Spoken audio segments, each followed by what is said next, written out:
It is an unforgettable experience to meet a World War II veteran, but something happened during this interview that has never happened in my 35-year career. Dr. Frank Willard is out on the front porch for his birthday parade. Happy, happy, happy birthday. Nearly every greeting is punctuated with a chuckle. Happy birthday. Thank you very much. Yes. Are you gonna help me? I love you. How many pills is he taking at 104? One a day. Go to bed at night, lay down, sleep good. It's just wonderful. And on all these cards in there, there's about 500, I imagine. I'm getting cards from all over the state of Tennessee.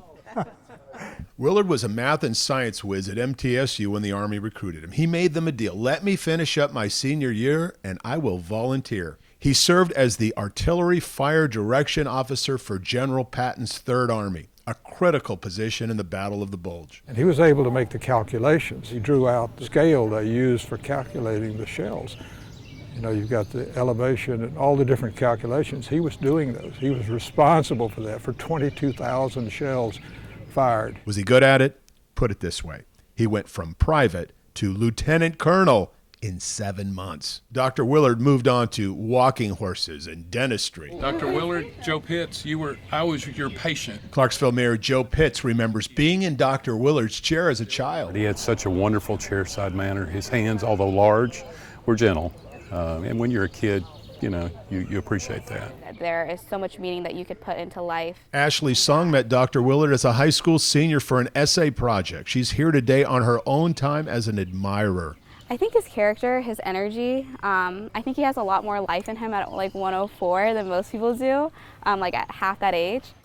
Dr. Willard is now completely deaf, so we had to write out questions. And although we wanted to talk about the Battle of the Bulge and his advice for a good long life, you must remember, Dr. Willard was a dentist for much longer than he was a soldier. Whatever is worth doing all is worth doing well.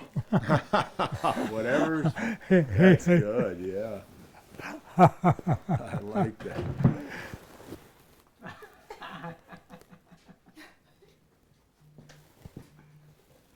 Okay. Dr. Willard didn't really want to talk about the war on his 104th birthday.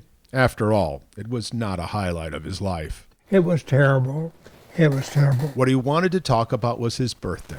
Here comes the fire engine.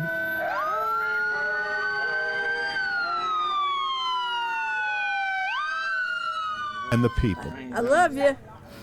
You're the bestest neighbor. The wonderful people who came to see him. I feel good. I got a wonderful family, wonderful neighbors. Look at all the neighbors around. Look at them. They came to me. Isn't there something? Dr. Willard lived by a very simple motto he learned in the 3rd grade. Quote, what is worth doing at all is worth doing well. Happy birthday, sir, and thank you for that dental exam. I'm Dennis Ferrier, Fox 17 News, your Code Red station.